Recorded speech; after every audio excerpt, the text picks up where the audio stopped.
Hello students, class 11th business studies unit number 2 and chapter number 2 व्यवसाय का स्वरूप या फॉर्म्स ऑफ बिजनेस ऑर्गेनाइजेशन। इस चैप्टर में लास्ट वीडियो में मैंने आपको फर्स्ट टॉपिक एक्सप्लेन कर दिया था विच इज़ एकाकी व्यापार या सोल ट्रेडरशिप। आज हम इसका नेक्स्ट फॉर्म देखेंगे बिजनेस का, संयुक्त हिंदू परिवार व्यवसाय, joint Hindu family business. Joint Hindu family business ये बिजनेस का एक ऐसा फॉर्म है जो बहुत पुराने समय से चला आ रहा है और जनरली ये इंडिया में ही पाया जाता है, क्योंकि संयुक्त हिंदू परिवार की जो अवधारणा है यानी ये जो कॉन्सेप्ट है जॉइंट हिंदू फैमिली का, वो इंडिया में ही पाया जाता है जनरली। एंड बहुत समय से ये चला आ रहा है कि संयुक्त परिवार के द्वारा यानी जॉइंट फैमिली के थ्रू कोई बिजनेस रन किया जाता हो। तो ये एक बहुत पुराना फॉर्म है बिजनेस रन करने का। मैं एक बार इसका कॉन्सेप्ट आपको रीड करके बता रही हूँ, आप ध्यान दीजिएगा। संयुक्त हिंदू परिवार व्यवसाय से अभिप्राय उस व्यवसाय से है जिसका स्वामित्व एवं संचालन एक संयुक्त हिंदू परिवार के सदस्य करते हैं। इसका प्रशासन हिंदू कानून के द्वारा होता है। व्यवसाय पर नियंत्रण कर्ता का होता है। Joint Hindu family business refers to a form of organisation wherein the business is owned and carried on by the members of the Hindu undivided family. It is governed by the Hindu law. The business is controlled by कर्ता। यानी ये व्यवसाय का एक ऐसा form है जो joint Hindu family के थ्रू रन किया जाता है, उनके द्वारा इसका संचालन किया जाता है।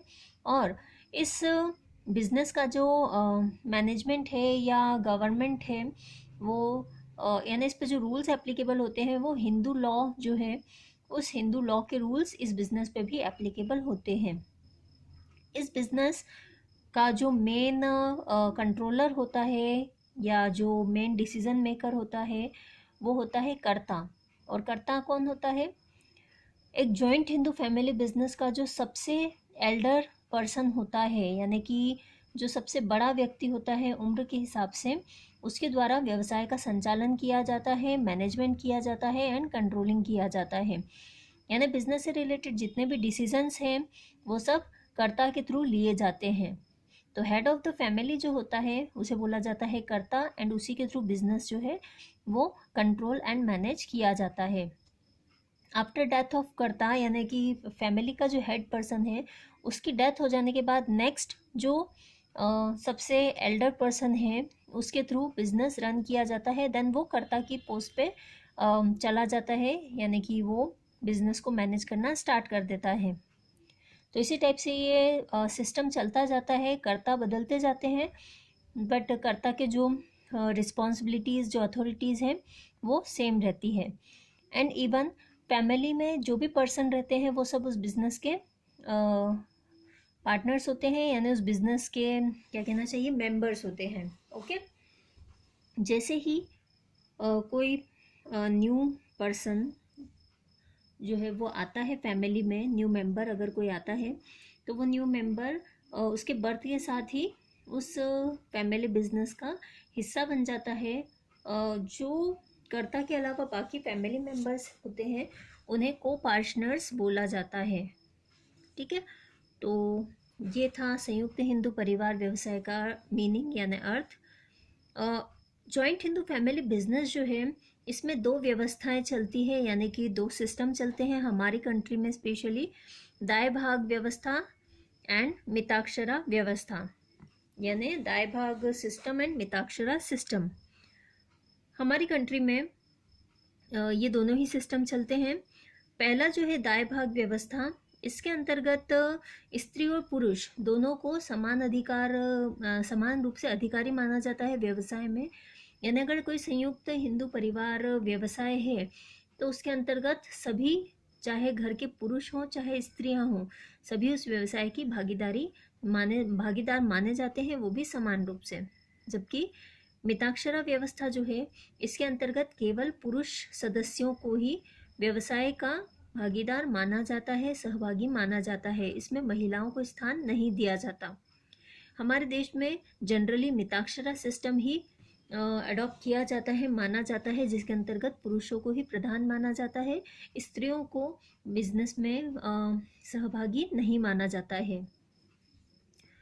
नेक्स्ट हमारा टॉपिक है इसके बाद लक्षण या विशेषताएं, कैरेक्टरिस्टिक्स, यानी संयुक्त हिंदू परिवार व्यवसाय के लक्षण या विशेषताएं या characteristics of joint Hindu family business.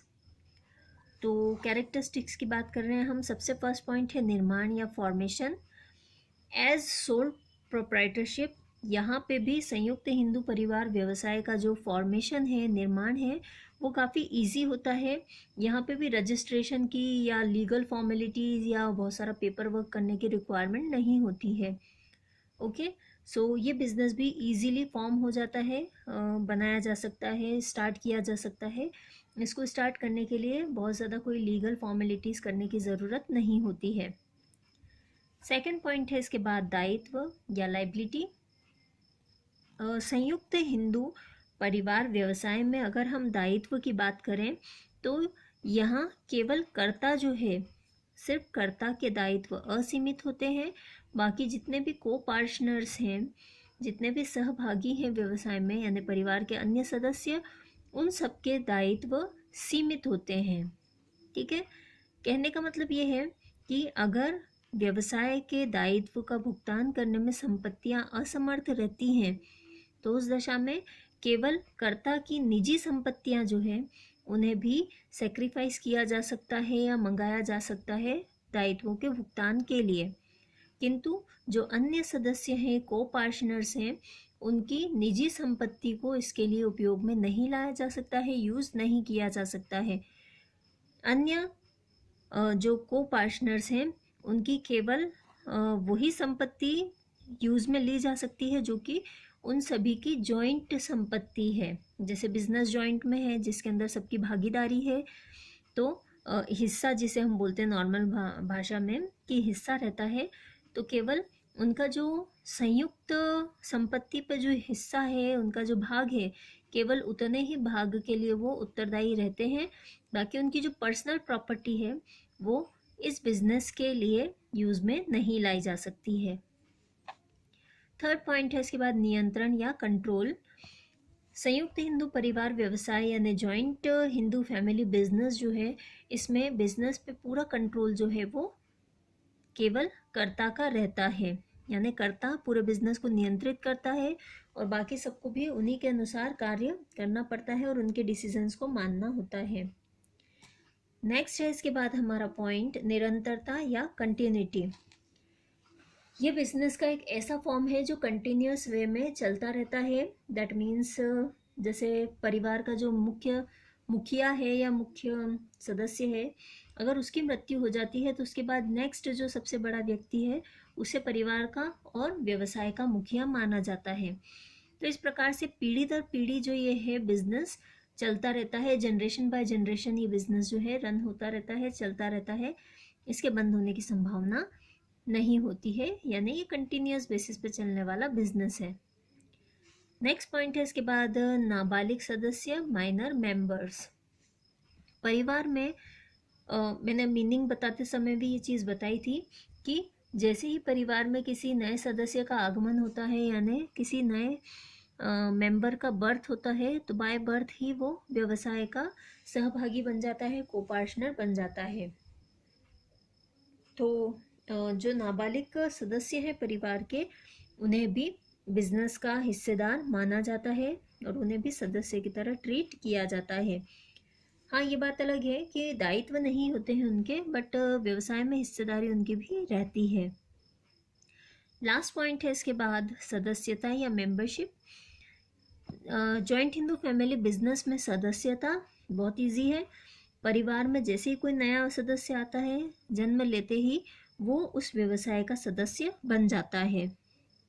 ठीक है, तो यानी इस व्यवसाय की जो सदस्यता है वो नए व्यक्ति के जन्म के साथ ही बन जाती है, मिल जाती है। तो ये सब थे लक्षण या विशेषताएं संयुक्त हिंदू परिवार व्यवसाय की। इसके बाद इसके गुण की बात करते हैं हम। संयुक्त हिंदू परिवार व्यवसाय के गुण या लाभ या फिर एडवांटेजेस। तो पॉइंट वाइज हम देख लेते हैं।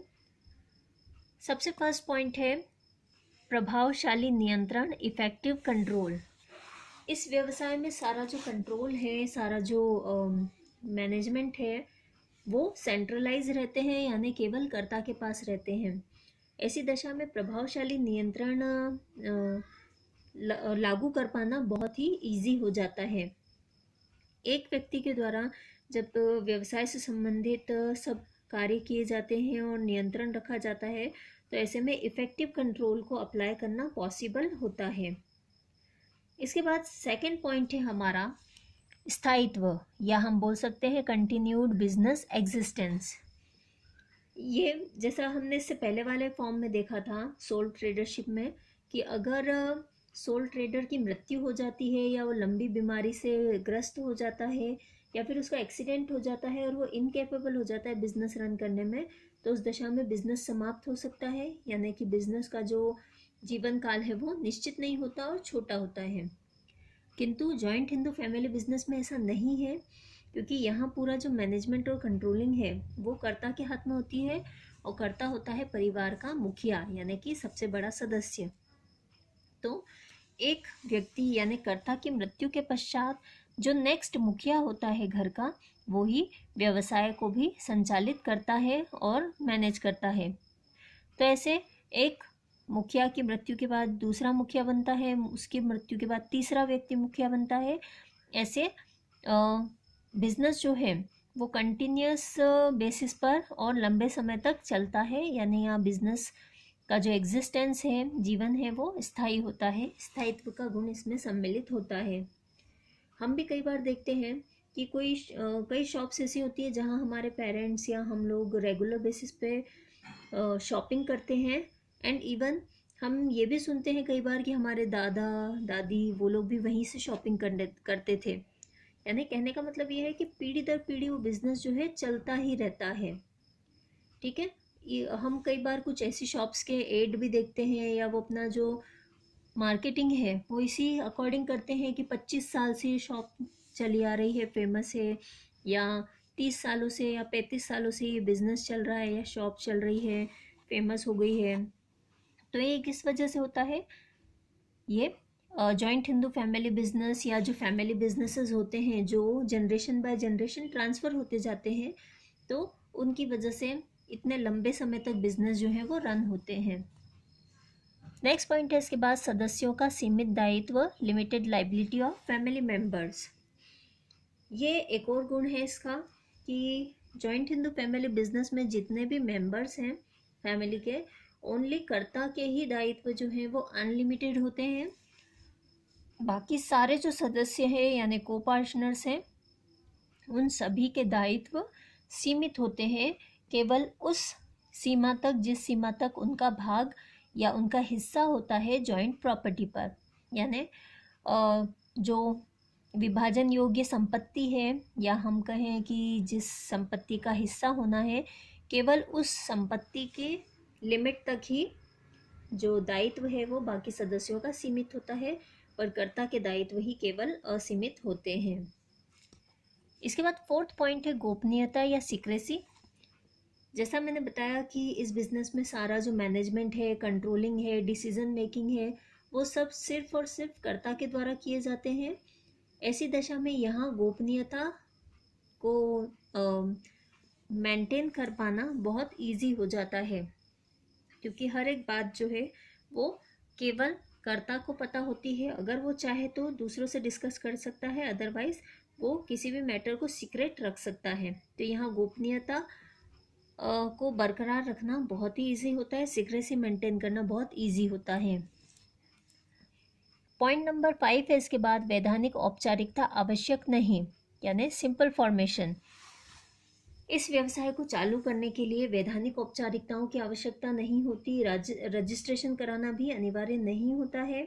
अगर कर्ता चाहे या सदस्य चाहे तो रजिस्ट्रेशन करा सकते हैं, अन्यथा ये कंपलसरी नहीं है। इट मीन्स इसके जो फॉर्मेशन की प्रोसेस है बहुत ही सिंपल है। नेक्स्ट पॉइंट है इसके बाद मितव्ययिता यानी इकोनॉमिक। जैसा सोल प्रोप्राइटरशिप में था कि एक सिंगल पर्सन जो है वो बिजनेस को मेंटेन करता है, मैनेज करता है, तो वो जहाँ तक हो सके कॉस्ट को रिड्यूस करने की कोशिश करता है। ऐसे ही यहाँ पे भी जो पूरा मैनेजमेंट है, कंट्रोलिंग है, वो एक ही पर्सन के पास सेंट्रलाइज होता है। तो ऐसे में वो बिजनेस को इकोनॉमिक कंडीशन में रन करने के लिए हमेशा ट्राई करता है, यानी एक्सपेंसेस को कम से कम करने के लिए ट्राई करता है। तो यहाँ हमारे जॉइंट हिंदू फैमिली बिजनेस के गुण या एडवांटेजेस कंप्लीट हो गए। अब इतनी तारीफ की है तो डेफिनेटली थोड़ी बुराई करना भी बनता है। तो हम देख लेते हैं इसकी सीमाएं या दोष या लिमिटेशंस और disadvantages. Joint Hindu family business के लिमिटेशंस या दोष या सीमाएं क्या है? सबसे पहला पॉइंट देखते हैं हम, सीमित साधन, लिमिटेड रिसोर्सेज। यहाँ पे संसाधन जो है इनके पास, जॉइंट हिंदू फैमिली बिजनेस के पास, वो काफ़ी लिमिटेड होते हैं। सिंपल सी थिंग है, एक फैमिली जितना अरेंज कर सकती है मनी, वो एक बहुत बड़ा अमाउंट कलेक्ट करना पॉसिबल नहीं होता। तो बिज़नेस को स्टार्ट करने के लिए, ओपन करने के लिए या बिज़नेस को एक्सपांड करने के लिए फाइनेंशियल रिसोर्सेज जो हैं वो बहुत ही लिमिटेड होते हैं। बहुत ज़्यादा क्वांटिटी में रिसोर्सेज अवेलेबल नहीं हो पाते हैं। सेकेंड पॉइंट है इसके बाद, कर्ता का असीमित दायित्व, अनलिमिटेड लाइबिलिटी ऑफ कर्ता। अब इस फॉर्म में बिजनेस के सारा जो वर्क है, सारा management, controlling, decision making, risk bearing, वो सब कर्ता के थ्रू ही किया जाता है। प्रॉफिट तो सभी के बीच में डिवाइड हो जाता है, बट रिस्क जो है वो ओनली कर्ता को ही बियर करना पड़ता है, बिकॉज उसकी लाइबिलिटीज ओनली जो है वो अनलिमिटेड होती है।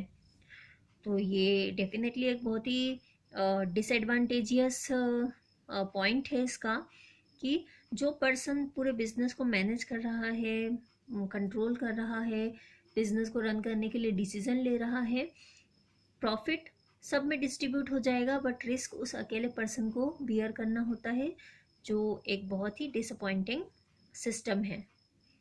नेक्स्ट है इसके बाद, सीमित प्रबंध कौशल, लिमिटेड मैनेजरियल स्किल्स। ये ज़रूरी नहीं है कि हर एक पर्सन फैमिली का जो है वो उसमें मैनेजमेंट की क्वालिटी हो सकता है आज तक जो मुखिया था वो बहुत ही, उसमें बहुत अच्छी क्वालिटीज़ हो मैनेजमेंट करने की बिजनेस की, बट आफ्टर दैट पर्सन या after death of that person, next जो पर्सन मुखिया बन रहा है या कर्ता बन रहा है, उसमें भी वही मैनेजरियल स्किल्स हों, ये ज़रूरी नहीं है। हर एक पर्सन की अपनी लिमिटेशंस होती हैं। तो ऐसे में बिजनेस का जो मैनेजमेंट है वो अफेक्ट होता है और डिस्टर्बेंस होता है बिजनेस को रन करने में। नेक्स्ट पॉइंट है इसके बाद, विभाजन से समापन, यानी instability. Joint Hindu family business है, बहुत सारे लोग होते हैं जॉइंट फैमिली में, बिजनेस रन करते हैं। एक व्यक्ति करता है जो मुखिया है परिवार का, आफ्टर हिज डेथ नेक्स्ट जो मुखिया है वो कर्ता बन जाएगा, वो बिजनेस को रन करेगा। आफ्टर दैट और नेक्स्ट जो मुखिया होगा, यानी ये बिजनेस लगातार चलता रहेगा, लंबे समय तक चलता रहेगा, ऐसा अभी तक हमने डिस्कस किया था। बट ज़्यादातर जो जॉइंट फैमिलीज़ हैं वो आजकल न्यूक्लियर फैमिलीज़ में कन्वर्ट होती जा रही हैं, यानी जॉइंट फैमिली जो है वो सेपरेट होती जा रही हैं और न्यूक्लियर फैमिली में कन्वर्ट होते जा रहे हैं। ऐसी कंडीशन में इस टाइप के जो बिजनेसेस होते हैं, जॉइंट हिंदू फैमिली बिजनेसेस, अगर फैमिली में डिस्प्यूट्स होते हैं या फैमिली सेपरेट होना चाहती हैं, न्यूक्लियर फैमिलीज़ में कन्वर्ट होना चाहती हैं, तो ऐसे में डेफिनेट थिंग है, हर एक पर्सन अपना शेयर बिजनेस में से निकालना चाहता है ताकि उनको उनकी मनी मिल जाए और वो अपने पर्सनल बिजनेस स्टार्ट करें। तो आजकल न्यूक्लियर फैमिली कॉन्सेप्ट की वजह से विभाजन की समस्या बहुत ज़्यादा हो गई है, और बिकॉज ऑफ विभाजन यानी बिकॉज ऑफ दिस सेपरेशन, जो जॉइंट हिंदू फैमिली बिजनेस है उसका एग्जिस्टेंस अपने आप ही ख़त्म हो जाता है। क्योंकि जॉइंट हिंदू फैमिली बिजनेस का ये रूल है कि कम से कम एक ऐसा बिजनेस होता है जिसमें कम से कम 2 हिस्सेदार होना ज़रूरी है। यानी अगर एक फादर ने अपना बिजनेस स्टार्ट किया तो उसके 2 बेटे होना चाहिए जो उस पर अपना हिस्सा जमा सके या सेपरेट हुए तो दो अलग अलग सेपरेट पर्सन हो, ठीक है। तो विभाजन होने से जॉइंट हिंदू फैमिली बिजनेस जो है वो अपने आप ही ख़त्म हो जाते हैं। इट मीन्स कि इसकी जो लाइफ है वो इतनी भी स्टेबल नहीं है, इनस्टेबिलिटी इसमें भी इन्वॉल्व है। अगर फैमिली बिजनेस जो है वो बिना किसी प्रॉब्लम के रन हो रहा है इजीली तो कोई बात नहीं, बट अगर डिवीज़न होता है या सेपरेट होते हैं जो मेंबर्स हैं वो बिजनेस से, तो ऐसी कंडीशन में जॉइंट हिंदू फैमिली बिजनेस अपने आप ही ख़त्म हो जाता है। उसका जो एग्जिस्टेंस है as joint Hindu family business वो ख़त्म हो जाता है, ठीक है। तो ये सब थे जॉइंट हिंदू फैमिली बिजनेस के लिमिटेशंस, डिसएडवांटेजेस, सीमाएं या दोष। तो इसी के साथ इस चैप्टर का ये जो पर्टिकुलर टॉपिक है संयुक्त हिंदू परिवार व्यवसाय या जॉइंट हिंदू फैमिली बिजनेस, ये कंप्लीट हो गया है। नेक्स्ट वीडियो में हम नेक्स्ट पार्ट को कवर करेंगे। Thanks for watching.